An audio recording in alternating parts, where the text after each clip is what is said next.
Hey guys, welcome back. Just a reminder, tickets are on sale for our conference next May 22nd through the 25th in Grafton, Illinois, and Brooks Agnew is one of the speakers. He'll be getting into some amazing information just like we will be tonight, and I'm excited about that.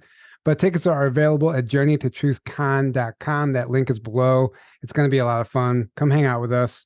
Live stream tickets are also available. Those are only $99 this year. So if you can't make it, take advantage of that option.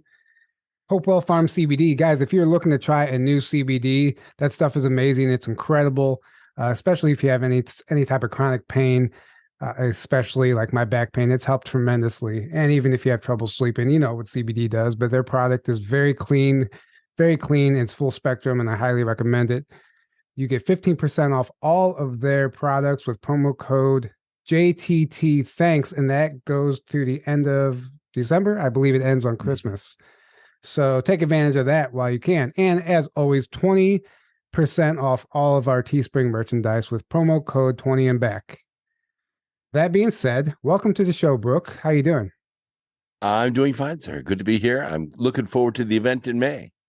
Yeah, so are we. Same. So are we. And guys, if you don't know who Brooks is a scientist, physicist, author, I mean, among many other things, a wealth of information. Just a library of knowledge, and we can go a million directions with this conversation, but there's so much to get into right now. You've been at this for quite some time, and we thank you for everything you're doing. But what I'd really like to get into is a story you told when you were 9 years old. You had some missing time, and that was kind of the catalyst for everything that happened since then in your life. So if we can start there and you can go from there. Well, that's quite a story. I went camping with my parents in the Sierra Nevadas in the summer of my, I guess it was my 10th year.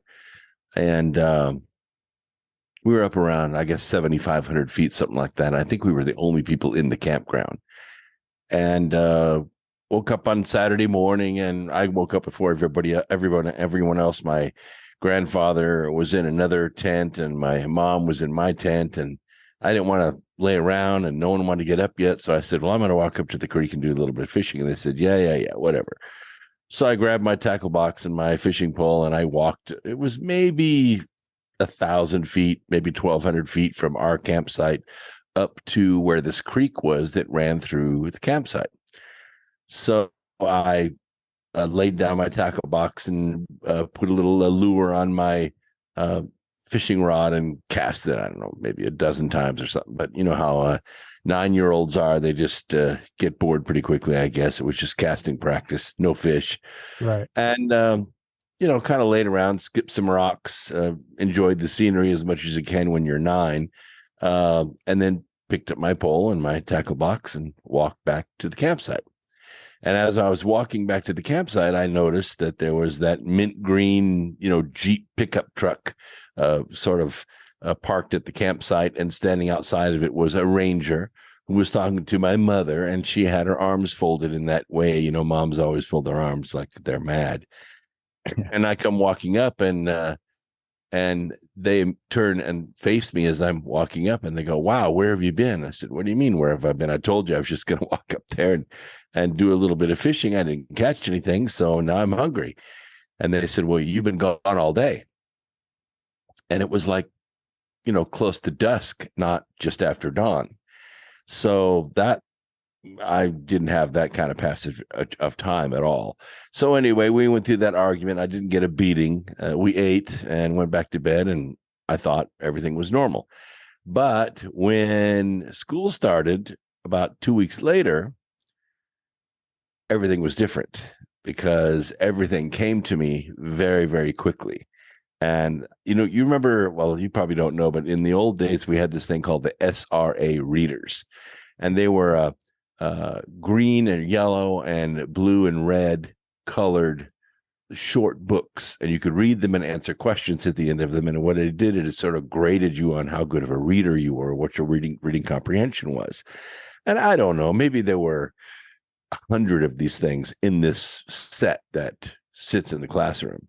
Well, I read them all. I just sat down and read them all. And then through the year, we had questions from each one of those stories, and I knew all the answers. And I got in trouble for blurting out all the math answers instead of showing my work. And it was such a problem, in fact, that my parents pulled me out of school and sent me to military school for 3 years. Wow. So For I being was, too smart. yeah, I was Well, climbing out of my skin. I just knew everything. And it's been that way ever since. and you think that's related to that incident in the woods where you had, I guess you would say, missing time? Do you have Yeah, I any would say idea? before that, I was just an ordinary average kid. And after that, like my brother was 9 years older than I am. So I'm 9, he's 18. So he's starting college.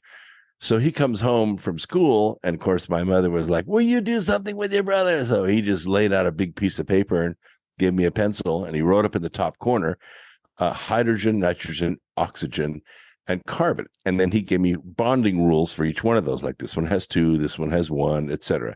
He said, "Now connect all these together and fill up this piece of paper." So he thought he was giving me busy work, and he came back a short time later, and that entire page was covered from edge to edge all the way with those 4 atoms connected together by those rules in one big molecule. Hmm. And I remember him walking in the room going, "Holy crap, Brooks, what did you just do? What is this?" I said, "I don't know. I just connected these things together the way you told me to connect them, and then this is the result." And after that, I found myself at Long Beach State College speaking to college classes. I don't remember everything about it, but it was like being in a fishbowl for about 2 years. It was just crazy. Mm-hmm. And so, Wow. whenever you had that missing time, I mentioned in a past interview that you think you weren't taken like by ETs or something, but you think more you slipped into a time bubble, or what do you think actually happened, or do you know? I've gone back to that moment because people have made a thing about it. And I've talked to people who can just say they can do regression hypnosis and all of this. I've never actually sat down and gone through it because I'm a little paranoid about turning my self-will over to someone else, even temporarily. Right. So I never actually did that. But I for some reason, when I go back there, I just get this feeling that some introduction was made. I don't know if I was taken off planet or put on a ship or whatever, but a tremendous amount of information downloaded into me that day, and it woke me up because there were other capabilities that came with it. Like a short time later, I'm standing on the front porch. My mother's there smoking a cigarette, and it's just an ordinary day. And all of a sudden, I said, "You know what? I think the power plant's going to explode." And about 15 seconds later, Wow. I have the newspaper article. Where the boiler exploded. My mother cried, and it wasn't because the boiler exploded, it's because I saw the boiler before it exploded. Now, my grandmother was a gifted clairvoyant, very, but my mother was clairvoyant as a brick, and she hated that. So when it showed up in me, I think it scared her, and it sort of put a divide between me and the rest of the family because I had these flashes of the future. Wow.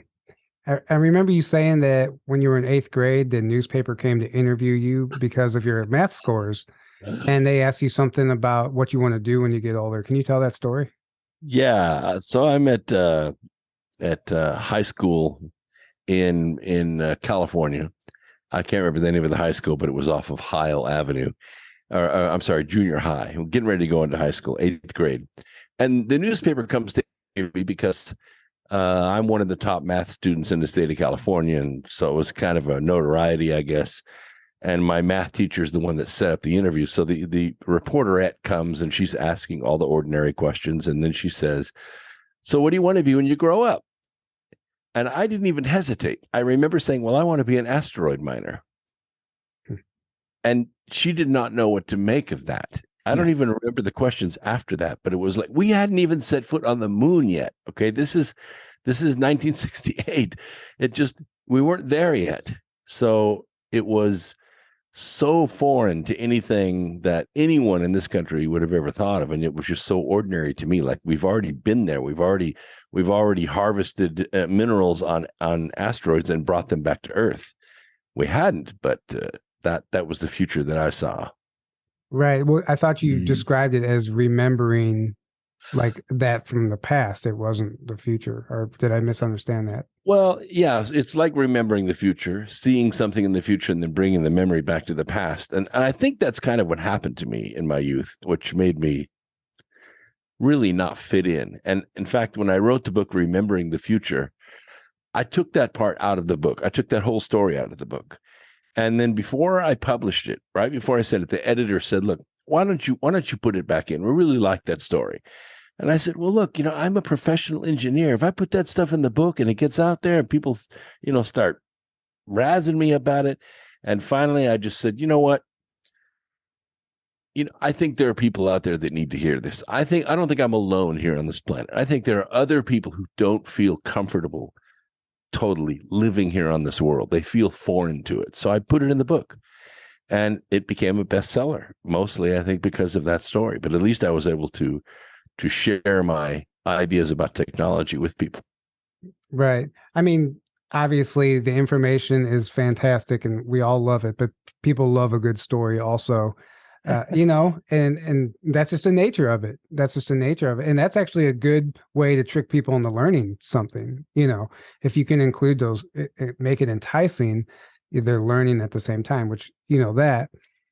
So I want to fast forward now. I remember you talking about an experience you had in Trout Lake, Washington at Mount Adams that kind of blew you wide open. And you say you were 52 years old and that's when your life actually started. And this is really fascinating to me. This is, life is kind of a series of waking up and going to sleep and waking up and going to sleep, because we get caught up in the third dimension. We get caught up in the I have to earn money and I have to fill my garage with toys, and there's really no room for all this metaphysical crap. So you sort of wake up and then you fall back into the trick of mortality.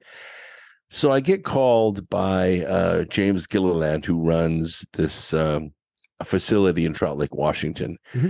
Yeah. And he boasts that there are all kinds of UFOs that fly over his place, which I can attest there. It's pretty active. We've been there multiple times.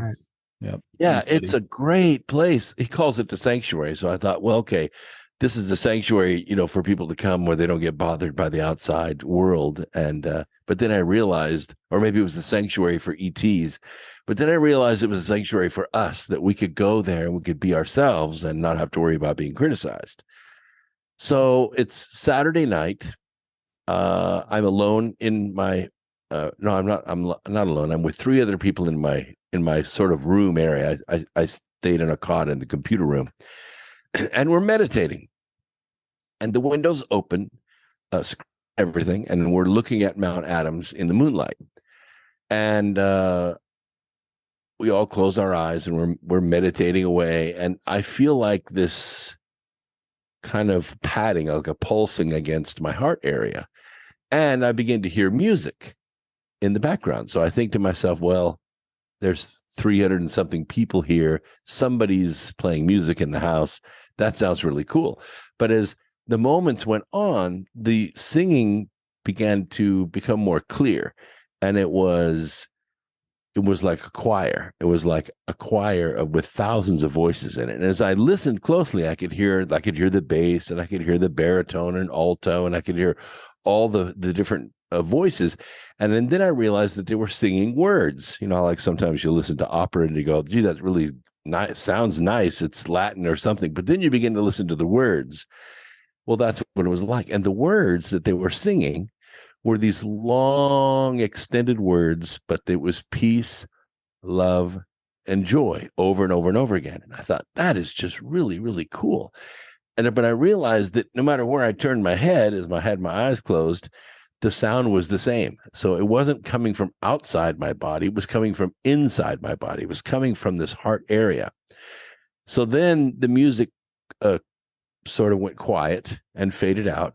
And I felt like I had this conduit, or this umbilical tube connected from me to Mount Adams. It went out the window and across the countryside and hooked to the mountain. And that's where I guess that this pulsing was coming from. And then this voice came, and it was a male voice, but it was very soft. And it said, because you are quick to forgive, you are forgiven. And this hose disconnected, like an air hose disconnecting from my chest. And it kind of threw me back a little bit, which knocked me out of the meditation, which knocked everyone in the room out of the meditation. And I said, wow, did you guys see that? Did you hear that? And they were like wide-eyed, like, did you see that? I said, what? And they said, well, while you were there, you were like shaking back and forth, not like a convulsion, but sort of, waving back and forth. And there were all these gold plates and gold tablets and drawings and schematics and everything going into your back in the dark, and we could all see them. And so I felt really weird after that, because that was kind of crazy. So the next morning I go downstairs and I look for Angelica Whitecliff. She was there, and she's this very understanding person. And I kind of thought maybe she would understand what I went through. So I went up and asked her, and I described the situation to her. She said, oh, Brooks, don't worry about that. That's called a download. And I said, well, what was it? She said, well, over time, what'll happen is those things that downloaded into you are going to come up, and they're going to be made manifest to you, and you're going to understand what they're for. That's wild. Wow. I've had experiences out there, nothing that profound. I mean, they've been pretty profound, but so this changed your life, obviously. I remember you saying, like, even your physical body started changing after that, as far as like, didn't you wear glasses and you just ditched the glasses? What happened next? I had asthma since I was like 4.5 years old. So I used an inhaler, and I met it like a nebulizer. And I wore glasses from the time I was like 13 because I was nearsighted. And at that moment, I weighed 252 pounds. Within a month, I didn't wear glasses anymore. I didn't have asthma anymore. Haven't had an attack since then. And I dropped 40 pounds. And I wasn't doing anything. It just fell off like it didn't belong there. And everything changed. I began writing like crazy. And from 2012 to 2020, I wrote 8 more books, and 7 of them have been bestsellers. And wow. What year were you at ECETI? The first time I was there was 2006. So that was August of 2006. Yeah. Wow. So that's pretty powerful. That was life-changing. And of course, waking up then at that age, well into my career, I didn't have a need to go back to sleep, and I didn't. I just stayed awake from then until now. And I think I've lived more life. I know I've lived way more life since I was 52 than the previous 52 years. Yeah. Yeah. And that's great. That's a perfect example. I mean, hearing that story alone is a reason for people not to give up. I mean, it's never too late. It's never too late. Exactly. Yeah. People think, oh, I'm 40. I've already messed everything all up. No, not at all. You can step out of that life and into a new one. All you have to do is make the decision. Right. And that segues into something else I want to talk about, is manifesting and consciousness, and how that actually applies to the real world. Well, I let me go back just a little bit to kind of the beginning of the consciousness argument, because you hear a lot of people talk about it. You hear word salad all the time. And I don't blame them. It's the knowledge set that they have, and it's as far as they can go with what they're feeling. But in physics, we start out with a primer, and the primer is that there are 4 forces in the universe. There's electromagnetism, there's gravity, and then the strong and weak molecular charges that kind of holds the third dimension together. And the reason we've wrestled with that, I mean, it was easy to come to the conclusion, but the reason we wrestled with it is because it applies one way for the macro, that is to say planets and galaxies and superclusters and things like, and another way for the quantum, for atoms and for electrons and for frequencies and things like that, the wave functions. And so we've been struggling trying to find this theory of everything, a sort of a key that will work in both worlds, the quantum world and the macro world. And we have not been able to do that. What has happened is that some of my colleagues, Amit Goswami and Kip Thorne and other, I wouldn't say radical thinkers, but forward thinkers in the science, we've realized that something is missing in these 4. We realize that there's a causation that needs to be there. Now, Einstein called it God, and that's fine. And other scientists have commented about that. I read a biography of 8 mathematicians. You'd think it'd be really boring, but it wasn't. They all talked about receiving pure knowledge in dreams that opened mathematics up for them. So the science itself has now accepted that consciousness is now the 5th force in the universe. And we've moved them around over time, and now we almost universally agree that consciousness is the primary force in the universe, and everything else is after it. So this is a big epiphany for me and my colleagues, because it's not something that you can put on a scale or you can shoot a pyrometer at and measure consciousness, but we know it's there because we know it's not. We can tell when it's there, we can tell when it's not. So the idea about sentient consciousness, not consciousness of rocks or trees or nature or planets, but actual humans, is that we are the only beings that we know of on this planet that can perceive time. If you don't believe me, try to teach your dog about tomorrow. It's just not going to work. That's a great point. That is a good point. And because we can perceive time, our observation has an effect on time, not just its elapse, but also what happens in the past and in the future. We can reflect on things. We can observe things from any point, from the past, from the future. We can be in the present and go both directions. We could, instead of walking down the road with looking through life through a drinking straw like most people do, punctuating their lives with paychecks or family vacations or, God forbid, wait until they retire. You open the drinking straw up and you can now see 180 degrees at one time. And now you've got a bigger perspective on what I call the average reality, which is the mathematical sum of the activity of all the sentient beings in the universe. That's the average reality. And we're somewhere in that cloud of reality, either as a tail condition or right there in the middle with everybody else. I mean, if we go to a baseball game and we actually go to the game instead of watching it on TV, and we walk out on the upper decks and you look down and you say, wow, that field is really green. It's true. It is. We all agree that it is. But in reality, the green you see and the green I see are slightly different. Yeah. Because the electrical impulses that are made by the rods and cones in your eyes are different than in my eyes. But we agree that it's green. So we have an average reality that it's not brown, it's green. And that is how we go forward in life. And we accept all of that. But the truth is that either consciously or unconsciously, we manipulate that all the time. 2 people can be doing the same thing at the same time. They can be dancing together. And one is lost in bliss, totally in love, and the other one is looking at his watch. They're doing the same thing in the same place at the same time, but they have different perspectives, Right. different realities altogether. Mm-hmm. So if this is the case randomly, why can't it be the case on purpose? Right. Right. Well, and that's what, unfortunately, that's what the dark ones know. They put that they constantly repeat a lie or put out what they assume to be true until it becomes a reality, because we. Yeah, but why does it do that? Why does the truth that they put out on all the channels that hits us and we put our consciousness on it, which by the way is real energy, why is it that their reality becomes manifest and ours doesn't? I don't know. I mean, it's go because ahead. of resonance. Resonance. It's resonance, right? And you can do resonance, several different ways. You could do it with very loud noise, or you could do it with a very quiet noise applied at the right time over and over again. And you create resonance and it begins to build on itself.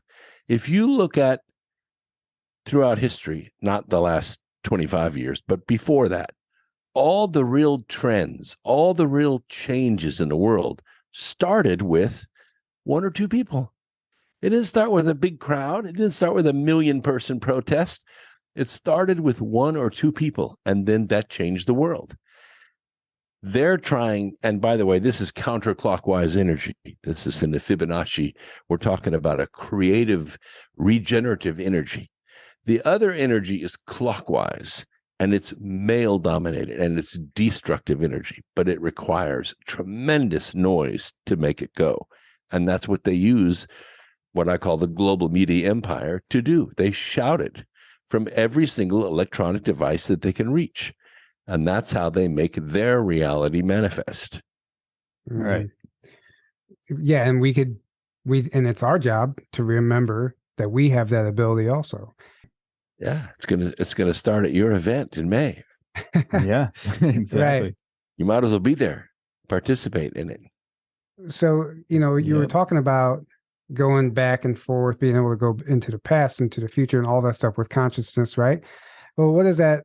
What are your thoughts on time travel? Like, everybody listening to this channel has already accepted the fact that it's possible and most likely being done already. I know I don't understand the physics behind it. I'm sure you have a better idea of how that works. And the fact that you assume that you maybe slipped into a time bubble at age 9 tells me that you obviously have looked into this. Yeah, I have. Can I share my screen just for a second? Yeah, let me make sure that you can. Let me see here.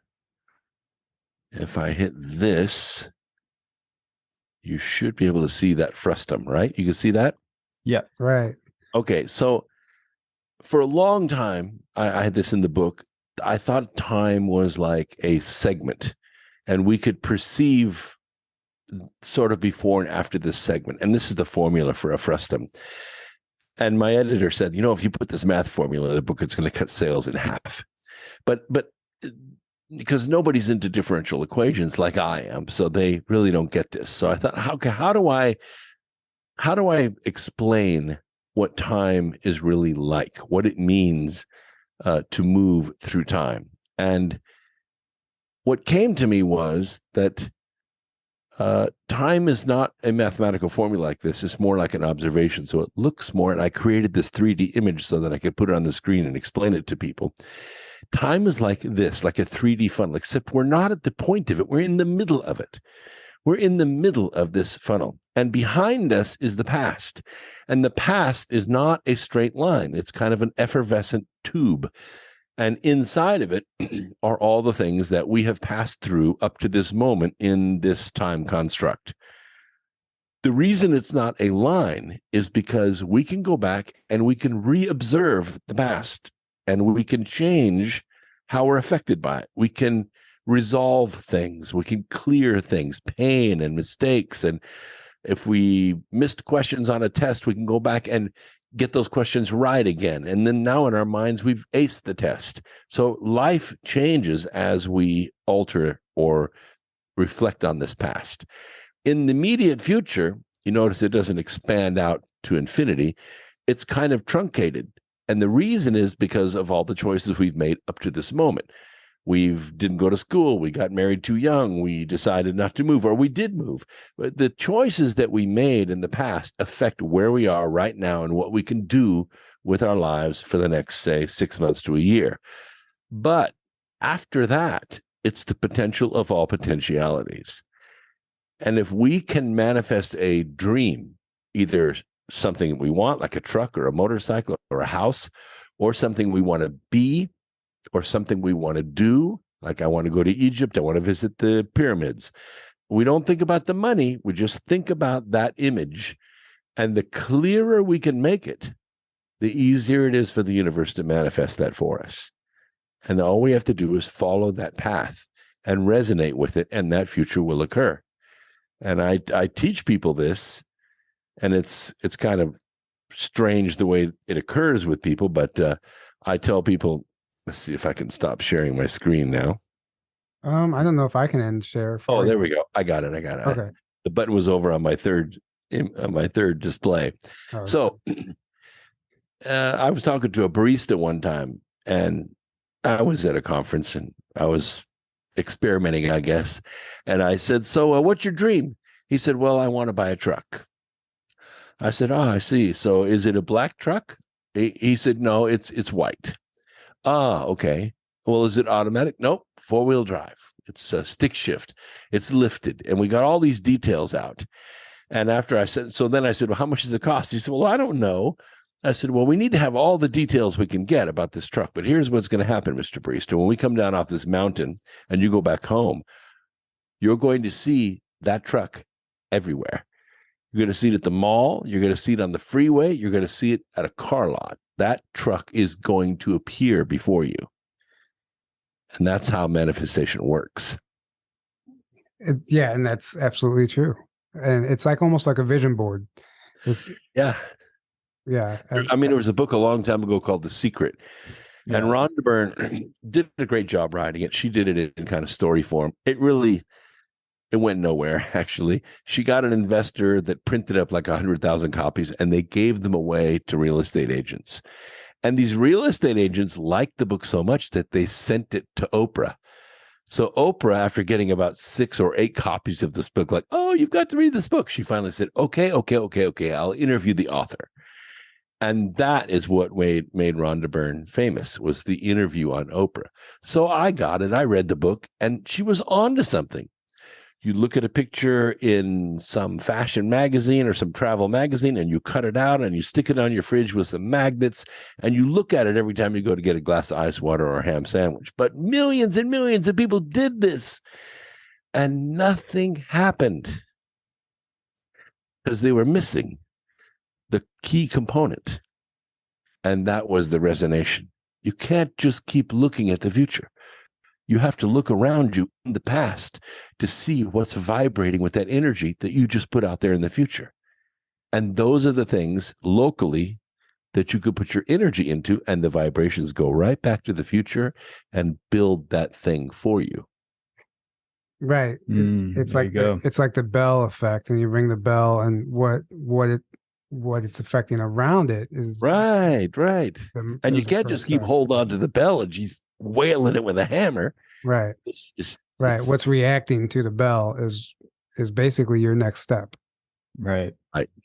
Now think about that in terms of what the media does. They know this information, so that they put out fear of this and that and this and that, and then you believe it starts showing up more and more and more because everyone starts. There's an old saying, that which we once abhor, we soon tolerate, then embrace.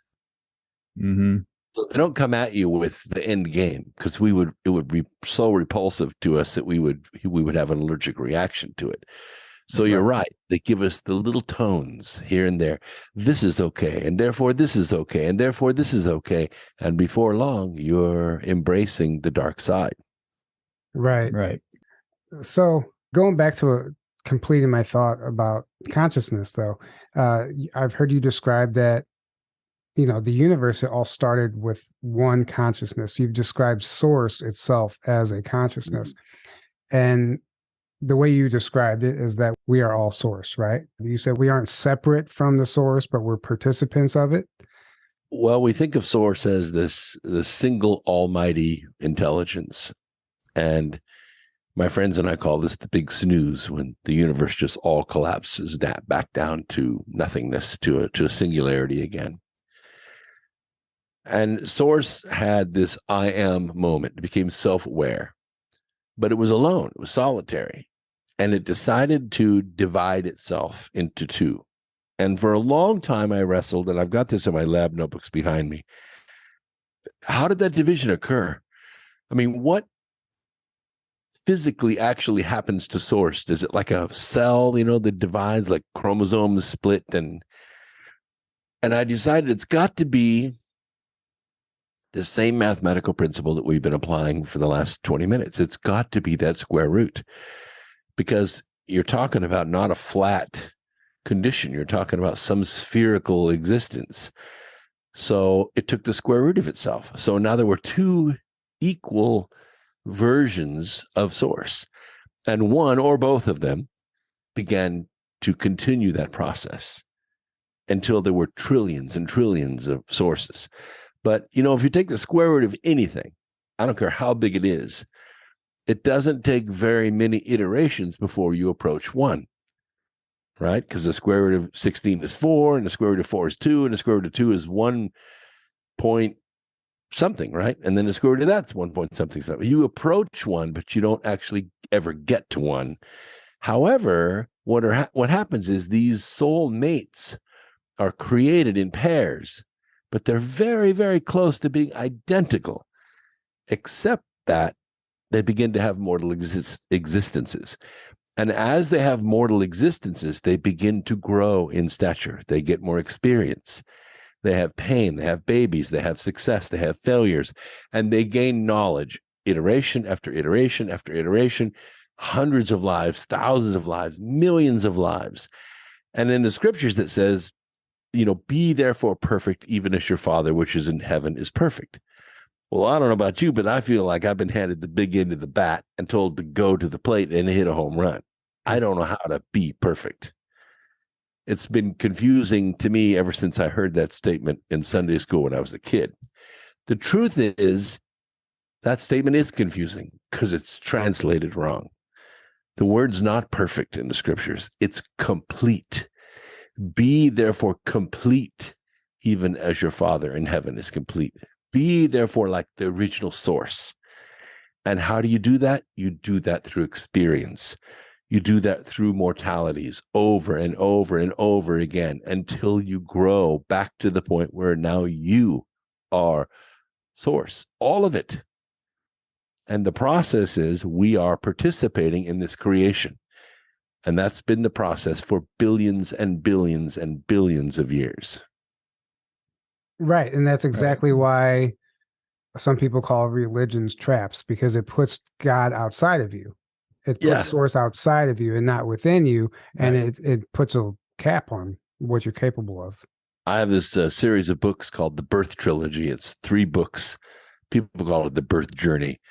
But it talks about this process of returning, of this end times science fiction story that talks about Earth itself coming together as a spirit Earth and a temporal Earth into the Earth we live on right now. It's actually a living being with which we have a symbiotic relationship right now. And over time, what's happened is the consciousness of man becomes more wicked. Earth has an allergic reaction to it, and it rises up with an earthquake or a hurricane or a tidal wave, and wipes out mankind down to a few tribes again, and they start over again. Well, now there's 8 billion of us on this planet, and about half of us are wicked and half of us are good. And the planet cannot decide what to do with us, whether to destroy us or whether to release its bounty to us. So the planet itself is now beginning to split. It's beginning to divide again into a higher vibrational Earth and a lower vibrational Earth. And the race of man is dividing with it. And we're becoming less and less aware of one another. And over time, what will happen, and I don't know how long this will be, one world will have all higher vibrational beings on it, and the other one will all be third dimensional beings, and we will not perceive each other anymore.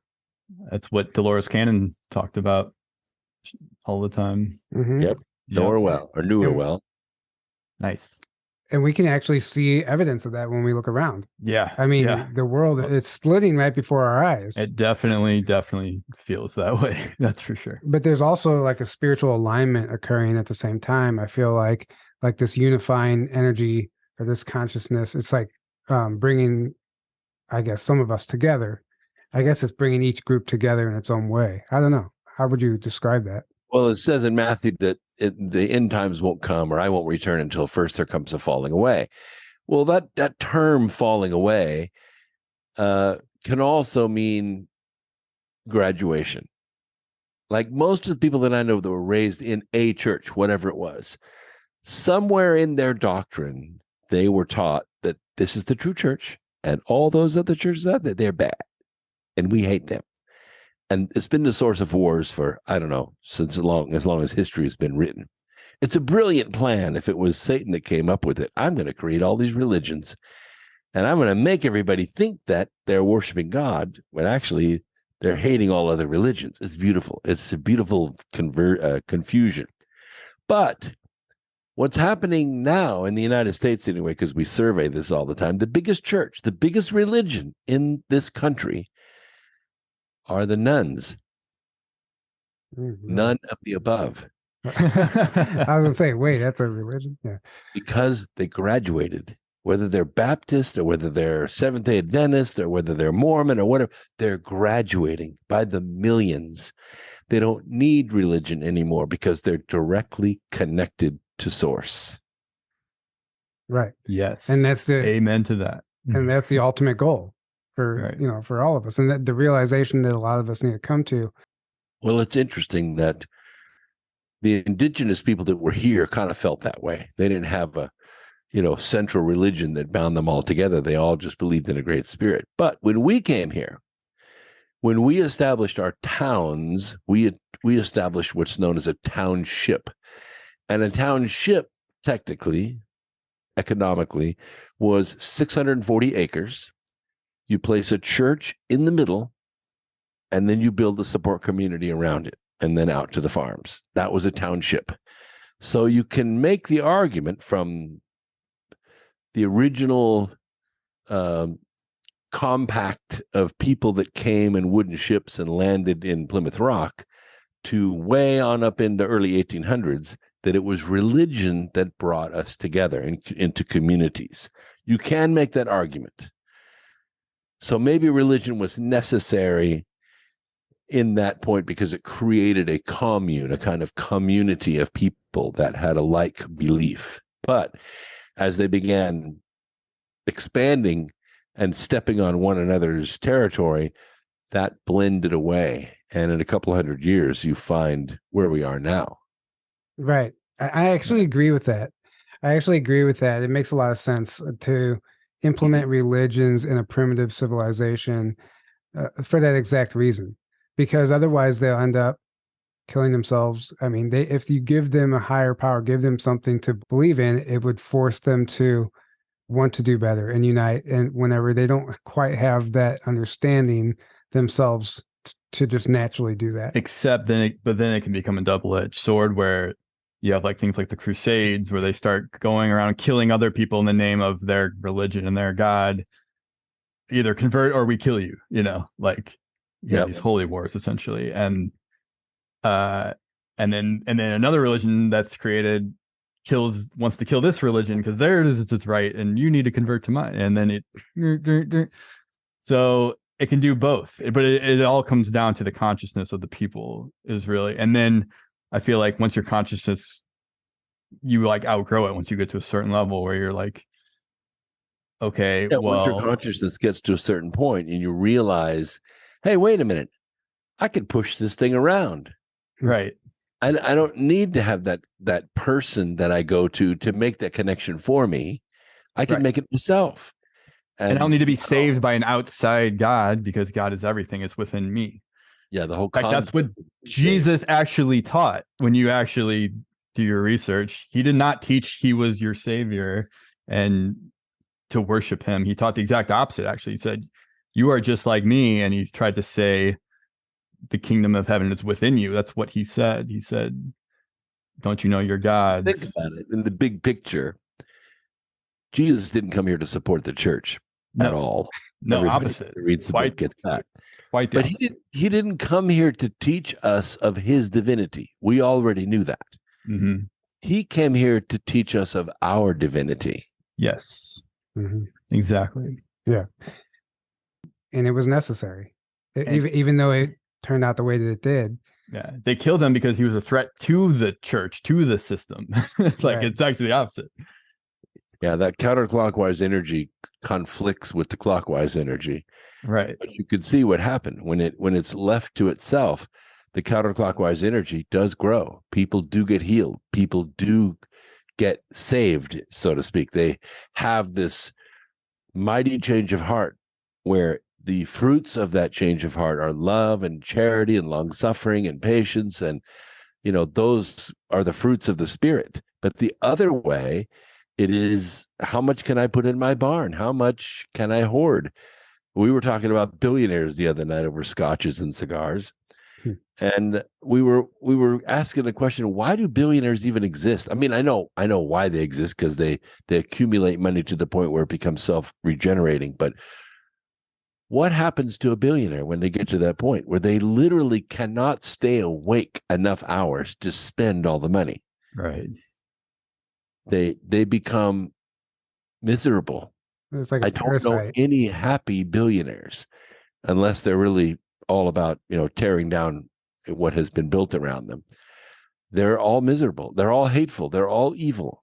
I don't know why that is, but it is. And yet everybody covets that. They want to be that billionaire. They know, hey, when I get my billion, I'll be different than that guy.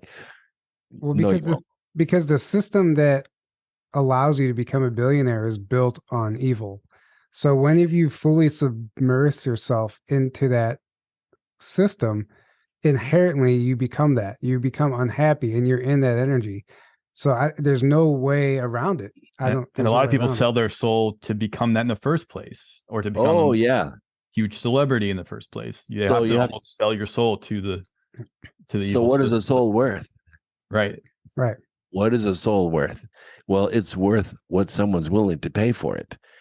So if you look at what Lucifer or Satan is willing to pay for a soul, you begin to realize how important we are. I saw this question asked, and it just so impressed me. I'll share it with you. The guy says, if I'm going to give you $1 million right now, no questions asked, what would you do with it? And immediately the guy says, man, I got plans for that $1 million. Absolutely, I'll take it. Well, there's one condition. The one condition is at the end of the next day, you die. Oh, well, wait a minute now. I don't know if I could no, I'm not going to accept that. Wait a minute. You're willing to trade $1 million for one day of your life? Yeah, I am. Then why don't you act like it? Why don't you act like $1 million is the value of the next day and spend it that way? Yeah. Mm. Powerful. That's powerful. That is. It is. Well, that goes back to just living in the moment, being present. Mm-hmm. And none of us is guaranteed the next day as well. So right. Yeah, I think you got time. You don't know that, I got killed on my motorcycle in May of 2012. And the cop who revived me was taking my helmet off, and he was asking me my name and all that kind of stuff. And I said, wow, that was so easy. It was. I wasn't gone for very long, but dying was painless. I had two overwhelming feelings. One was regret. I didn't get to do all the things I wanted to do, and I didn't get to tell everybody that I wanted to. I love them. And the other one was, I'm really in bad shape here. Is that bone sticking out down there? So but there was no pain at all. It was just like the most peaceful transition you can imagine. I lost my fear of death, but I renewed my zeal for life. And that's the end goal. I mean, understanding there's a reason they want us afraid of death, because if we're afraid to die, then they can control us and they can make us wear a mask or make us, stick stuff anything, inject stuff into our body. We'll do anything because we're afraid. So, I mean, that's the ultimate. It's ironic that you had to die to understand there's nothing to be scared of. Mm-hmm.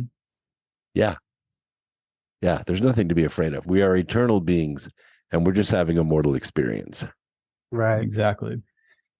Right. I want to go back a little bit where we were just talking about selling your soul and what that actually looks like, because people can do this without even realizing that they do it. But their own ego or greed will sell their soul for them. And that's just as far as all you're doing is agreeing to something. Like if you want fame, right? If you want fame, popularity, knowledge, whatever it is that you want, that comes with a sacrifice. You have to give up something to get that. And just by signing that record deal or agreeing to do whatever it is, in a sense, you're selling your soul. It doesn't look like you're selling your soul because you're not signing a paper that says I'm selling my soul. Well, I think within limits, we can be anything we want to be, and we can do anything we want to do, except, we can't just jump up in the air and fly like Superman, because that's a violation of the laws of physics. But pretty much it's true. But what some people do, because do think that dark forces have power, dark entities have power. They do answer prayers and they do give blessings. If you sell your soul to Satan and say, I want a golden voice, I want to be able to sing perfectly clearly in 4 octaves, and I want to become, a world famous singer. Fine, no problem. You give me your soul, I'll give you the voice.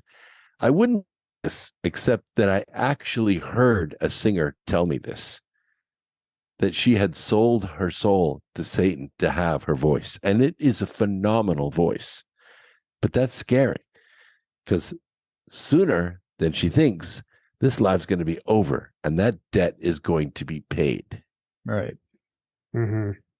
Well, it comes with, sometimes it comes with misery. You might get the one thing that you're asking for, but it comes with all the stuff that you weren't asking for.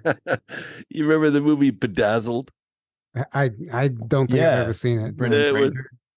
It was crazy. There was a female devil, and she would grant wishes. And Brandon Fraser was wanted this girl, and he kept trying to anticipate what she wanted. So he would go to the she-devil and say, well, I want to be the greatest basketball player that ever lived. So she would give him that blessing, but then she shorted him in other areas. So it was just like that. Yes, I'll give you a blessing, but I'm going to take something from someplace else. That's funny. Right. It's a trick, essentially. Mm-hmm. And it's that's how the dark works. It's they have to get you to agree on something. It's they have to still operate within the laws of free will. So they trick you into giving up your free will to them. Yeah. Mm-hmm. And it's kind of what I see the media does and the system does is they try to get you scared or get you in a state where you will agree then to what they want to do in the first place. Because like you said, if you do it outright, people will reject it. So they got to trick you into doing it on asking for it, essentially. So, right. And I agree with the misery part, because I think of news actors. They say, oh, I want to make a lot of money, and I want to be famous, and I want to be on TV every day. And so they say, well, fine, we'll make you a news actor, but you have to read the words we give you. Right. Yeah. Right. Perfect you have example. to read the script. You cannot do actual journalism. You are a puppet. But you get the fame and notoriety that you're looking for. Mm-hmm. Right. So what are your thoughts on what do we see taking place right now on the planet? On the surface, it looks like a lot of doom and gloom, but if it's really all just doom and gloom, then why are we even here in the first place? Because we're all here on a mission. We all have a purpose. I'm just curious to know what your thoughts on that are. Well, the doom and gloom we hear because of what I call the global media empire. They play that record every single day, that this war is this way and this disease is that way and your sexuality is this way. And they play that album over and over, and they're very organized about it. Let's call it the Rebel Alliance, the people who know enough truth to know that's not true. For instance, what's going on in Ukraine isn't actually a war between Russia and Ukraine. It's a war between the global syndicate and the middle class of the world. Those sanctions, they don't hurt Russia. They hurt us. They hurt the middle class of America. They hurt the middle class of Europe. They're killing them. Right. Killing them.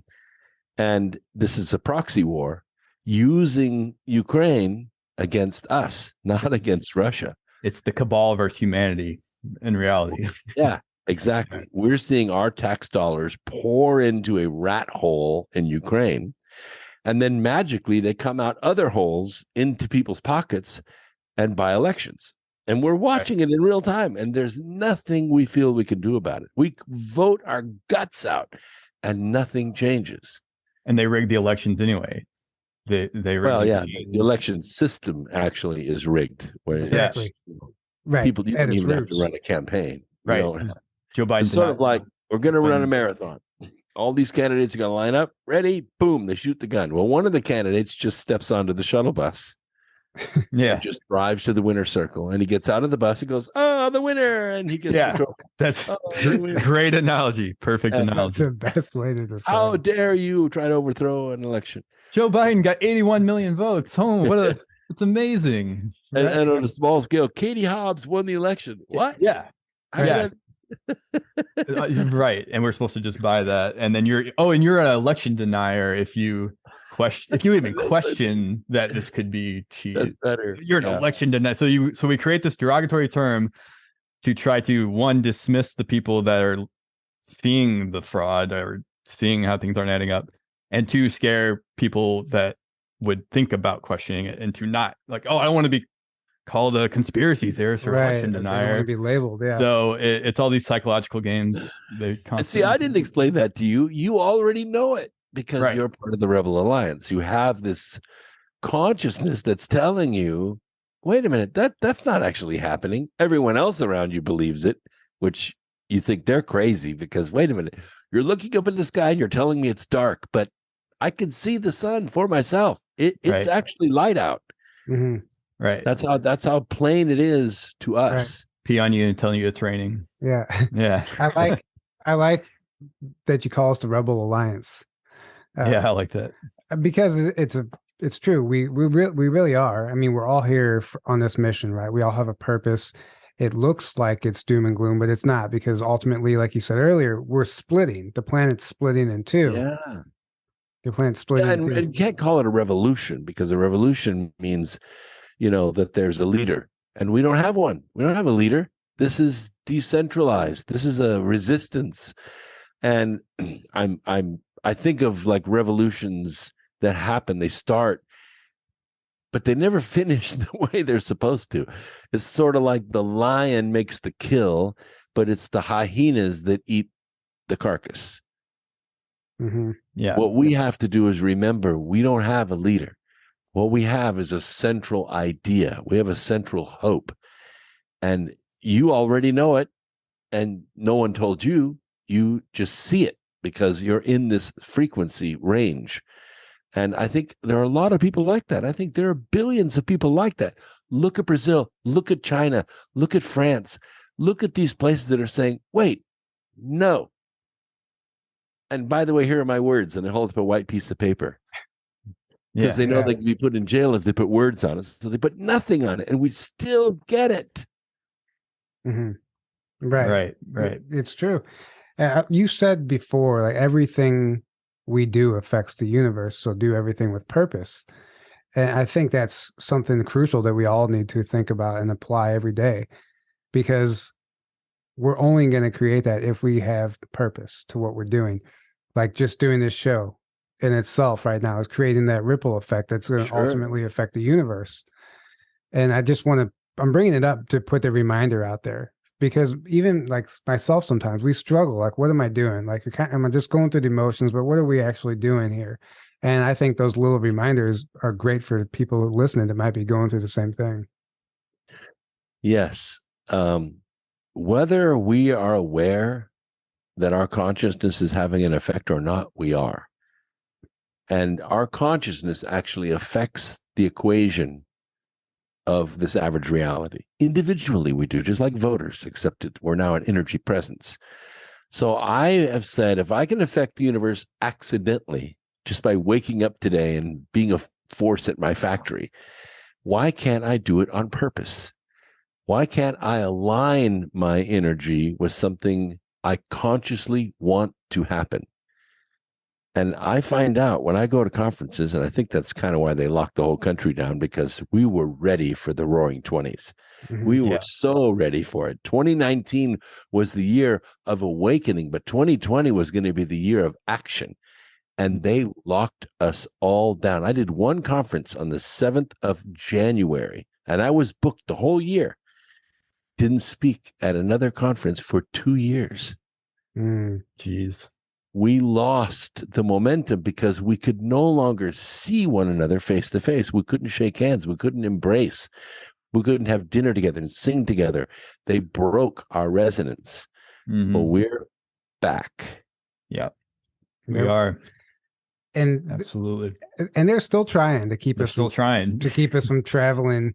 You know, that Yeah. you can't, other countries can't come here because of certain mandates. But And it backfired on him because how many people started waking up since 2020, since the Lots. right. Lots. Well, Lots. I say this like I sound like a broken record saying this, but they shoot themselves in the foot every step of the way. Anything Yep. they try to do to hold us down just has an opposite effect, and it makes us stronger. You know, and they're not going to keep us down no matter what happens. Yeah, it is. They do it though. I mean, I still see, as crazy as it sounds, I saw one today driving her car alone, wearing a mask. Yeah, Yeah. it's unbelievable. I still see people today doing it. Mm-hmm. Me too. Well, Yeah. you can always tell. I don't watch the news, but you can always tell when more fear is being pumped because you see a rise in the people wearing masks. Yeah.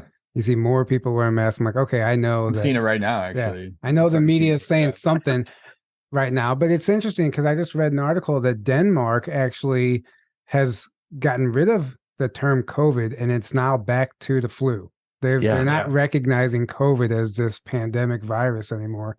And it's just back to the normal flu. And this year, even in the States, the flu is back. You know, we have. And no one talks about how Sweden didn't do any of this stuff. Yeah. And had among the least deaths and the least cases. So and they can't explain that. What breaks my heart is 128 million adult Americans have been jabbed. Right. And now they're dying. And they're all the ones dying. Yeah. Right. Right. And it's really sad. Gosh, you watch the videos of these deaths and it's creepy, just weirds you out. How they just look around like something's there to gather them up and then they just fall to the ground like a sack of hammers.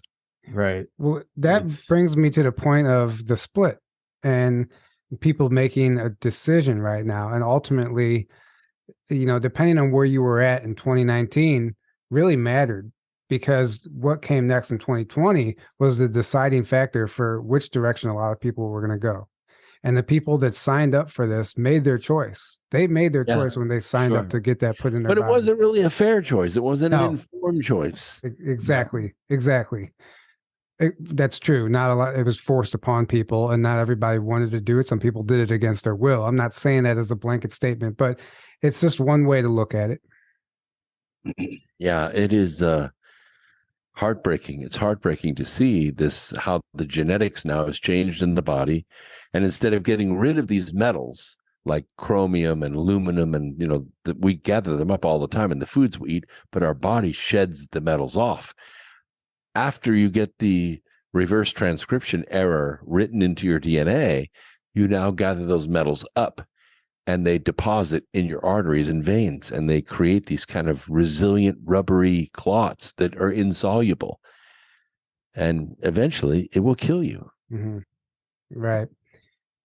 Yeah. And not to mention that, I mean, I don't know if it's true or not, but the nanotechnology that's in there, which actually brings me to the topic of AI and what's taking place there with this whole transhumanism thing. I mean, it's scary, but it's not, because I always say, like, what's AI trying to do? It's trying to become human, which tells you that we have all the power. Yeah, some of it is. I mean, there's artificial intelligence in a lot of things, and I don't think they're all alike. But if you look at beings like Sophia, they're experts at answering questions and semantical games, because they can outthink a human being. That is to say, they can calculate all the possibilities and pick the best one in a flash, where we go by intuition and feeling. But the difference between AI and us is that we have desire. We have desire, and we have an urge, and we love, and we have feelings that certain people, when we get close to them, there's a layer of cells underneath our skin called glial cells. And these glial cells respond to certain frequencies, and we put off these frequencies. When certain beings get close to one another, these glial cells begin to resonate with one another. Something about it. And they bond. They just bond because they have this great feeling when they touch one another. AI doesn't have that. And believe it or not, I can walk away from the USB cord. Really, I can. I was born in the middle of the last century before we had cell phones. I can just set it down on the table and walk away. I exist. It does not. Right. Great point. Yeah, great point. It does not have a soul. Yeah, it needs us. It actually needs us. That's a great point. And I think I could walk away from it too. I'm ready to walk away from it. I can't walk away from a Harley, though. I can't do that. Right. Well, The internal combustion engine is here to stay. Right. So you're planning inner Earth expedition, or at least to go explore where the entrance might be at the poles. Can you talk about that a little bit? Yeah. I'm kind of an explorer, and I think it was go back to like 2006, 2007. Well, actually, before that, we were writing the Arc of Millions of Years series, and somebody handed me the book called Our Hollow Earth, and I read it. I thought it was amusing, and I set it on the shelf, and I forgot about it. Just didn't mean anything to me. But then my friends at JPL went out in space, turned around, and took a picture of Earth, and they noticed auroras over both poles at the same time. That is not what they expected to see, because our concept was that the auroras are caused by the solar wind, striking the Earth. And the Earth, because it's tilted, only one pole is kind of facing the Earth at any given time, winter or summer, and that's when these auroras occur. Well, they hurried and they put together a space program called the Themis program. And this was 5 satellites placed in a nose cone. They launched them, and their specific mission was to discover the source of the auroras. And I thought, how strange that they would rush a space program, spend all that money to discover the source of the auroras. Don't we already know? And then they published their erroneous paper after they took the measurements and said, the auroras are caused by cosmic bullets that occur in our upper atmosphere. And when the blast comes down and hits our upper atmosphere, that's where the auroras come from. What's a cosmic bullet? Yeah, I said, what the hell is a cosmic bullet? They didn't explain anything. So I thought, guys, you just piqued my curiosity. So I started looking into more things. I started looking into geological, oceanographic, atmospheric, electromagnetic. All this evidence started coming together and started to point toward the idea that we do not live on a molten ball floating through space, and we live on tectonic plates like cornflakes in a bowl of milk. The planet is made differently. And then the measurements started coming in. Carnegie Science did measurements that backed up the measurements that Japan had made by measuring the frequency of our core. We don't have a molten core. It's a solid core made of iron. Well, a lot of times we've said, no, that can't be, because the frequencies are all off. And they are. But the reason they're off is because the iron is matrixed with xenon in a big crystal. And that makes sense because when we do partial pressure measurements of our ocean and our atmosphere, the xenon is missing. 90-something% of the xenon is gone from our atmosphere. We don't know where it is. Now we do. It's locked in the core, matrixed with the iron. So now we're discovering things about our planet that support the idea that planets may form as hollow spheres. So I had the hypothesis, if that's true, then that means, and the evidence shows that there's another ocean on the inside of our crust, crashing waves on a shore inside of our crust. Yeah, that's been proven. That's been proven scientifically, right? Well, actually, what happened was Washington University, Dr. Y. Sessions, got his grad students who were working for Dale Pizza, by the way. They went through 600,000 seismograms, and they took all the information and put it in a computer and modeled it, and you can see the vibration of the water crashing on the shore inside the planet. And these inside the planet listening stations. And they did this beneath the Atlantic, right? Yes, there's an Arctic Ocean, a sea, the Arctic Ocean underneath the crust of the Atlantic Ocean. So if that's the case, if there are 2 bodies of water that are separated by the crust, then they have to have 2 different life ecologies. One's exposed to the sun and the other's exposed to this inner core. So we theorized that that opening between those oceans has to be somewhere above the Arctic Circle. And in 2008, the Arctic cap opened up for the first time in maybe 20,000 years.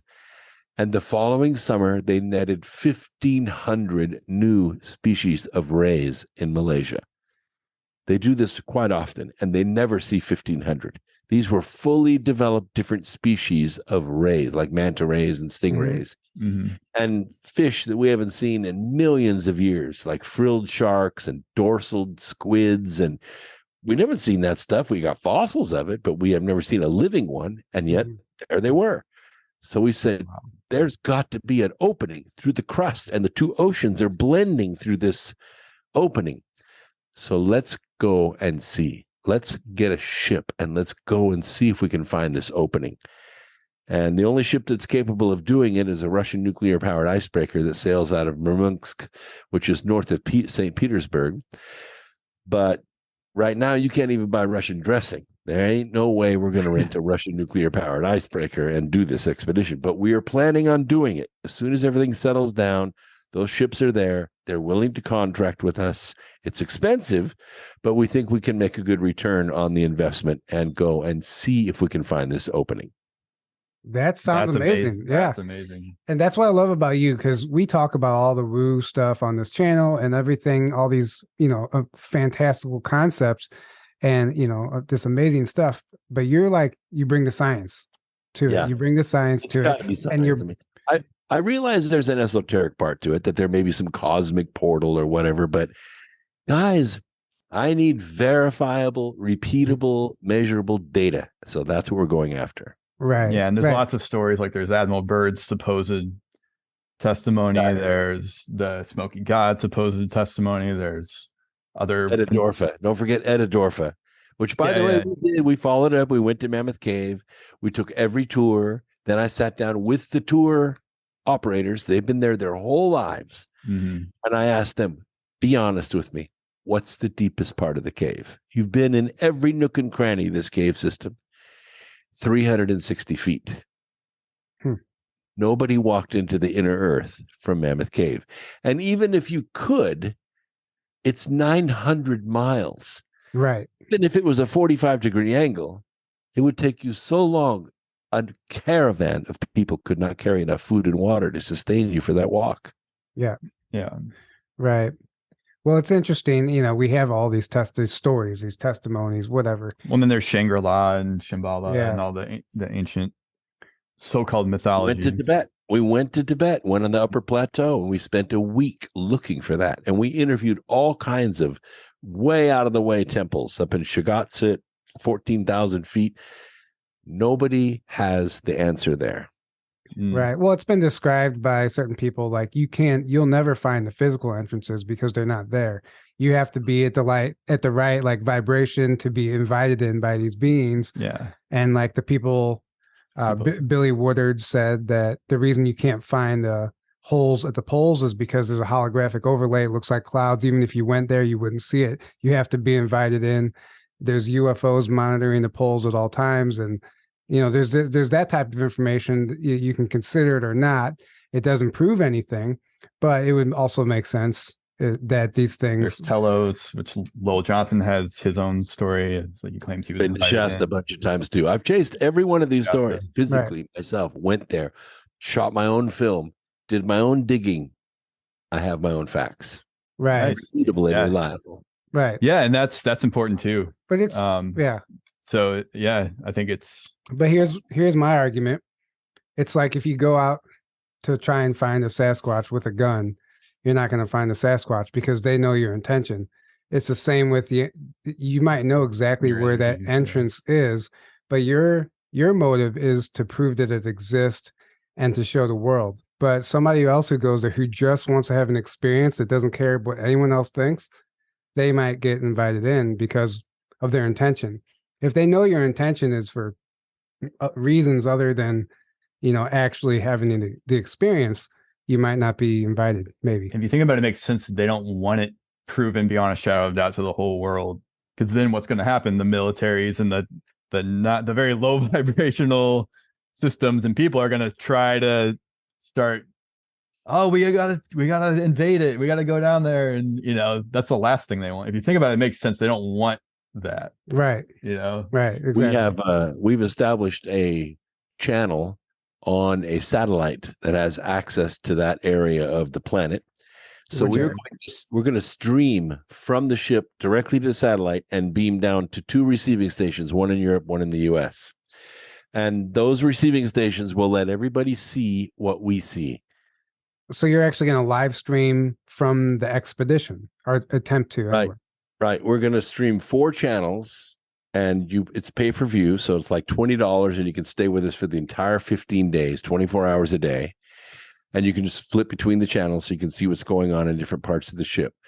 Because we felt exactly the way you do, that if somebody tries to stop us or block us or prevent us from sharing the information,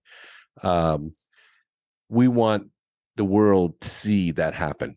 And likewise, we're going to be the only consciousness signal for 400 miles in any direction. These are the most treacherous oceans on the planet. They can only be done by these ships.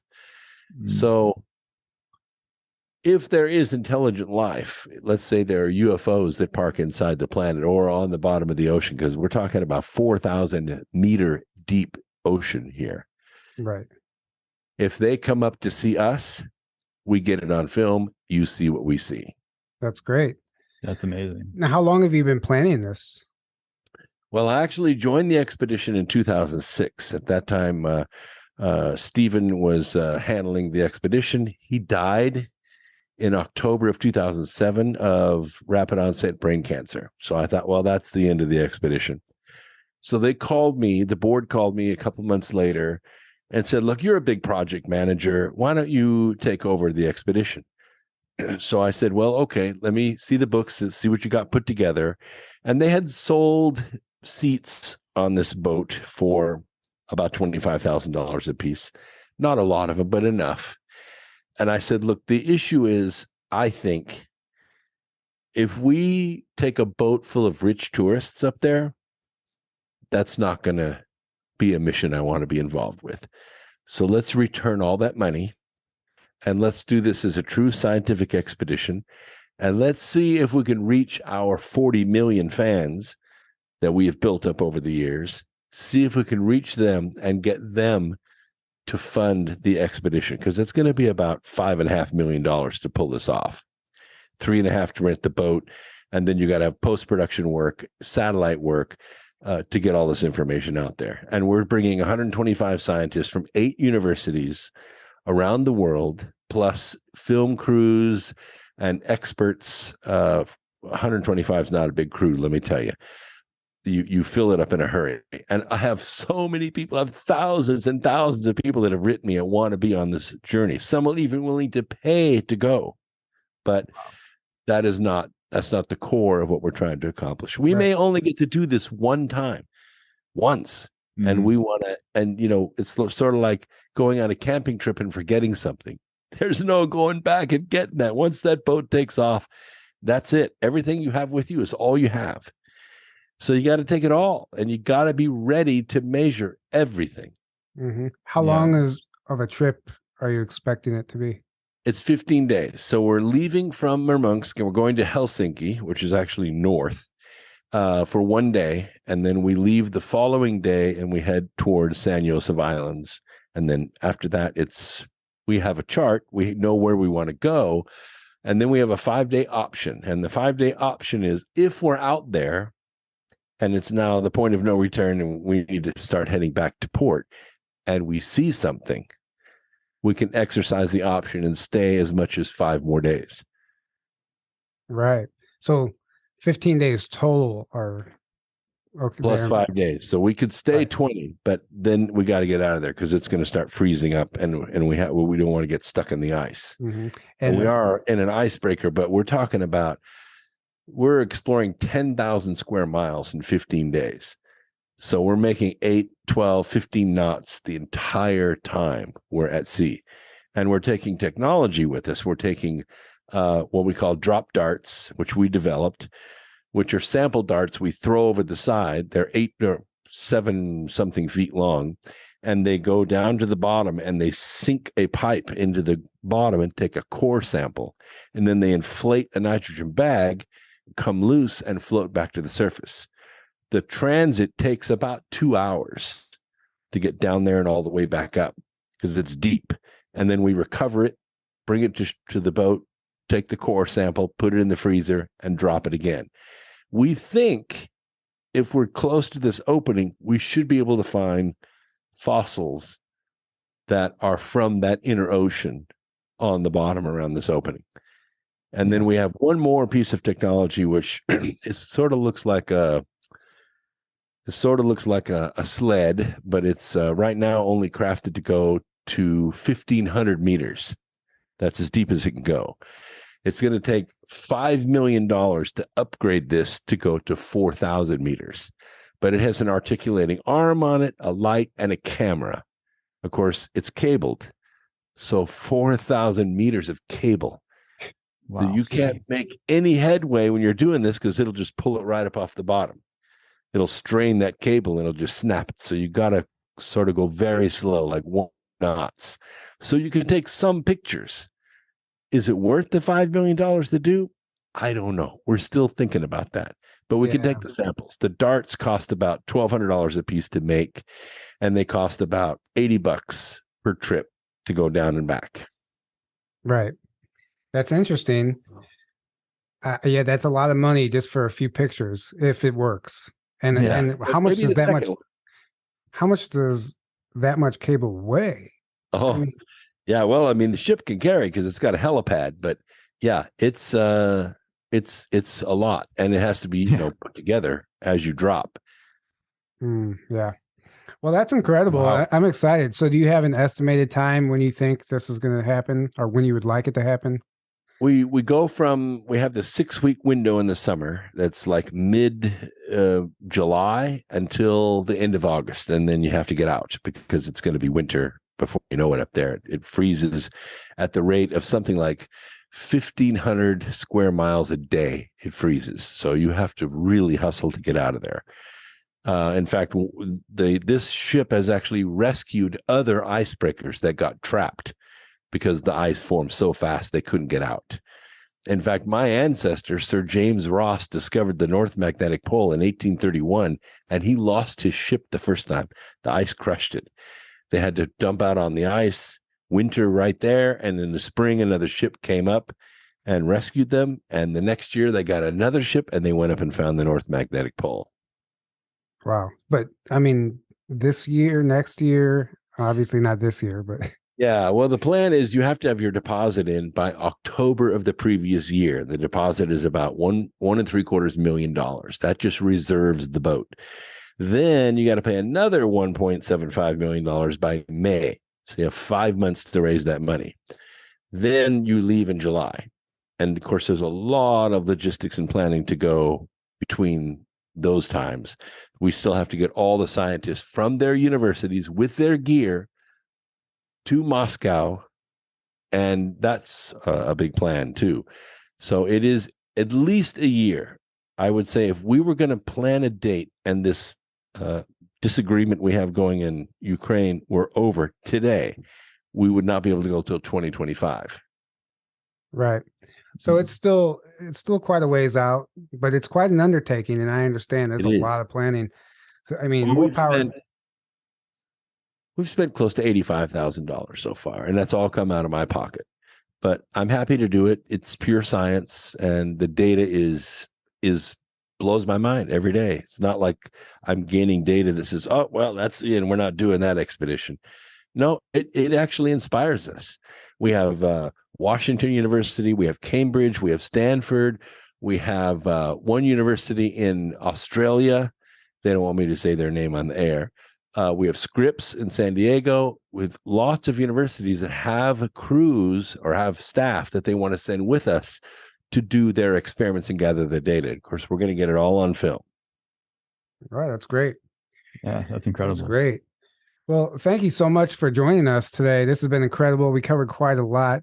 Can you please let people know how they can find you, how they can listen to your podcast? Yes, easy to do. The best way is to go to brooksagnew.com.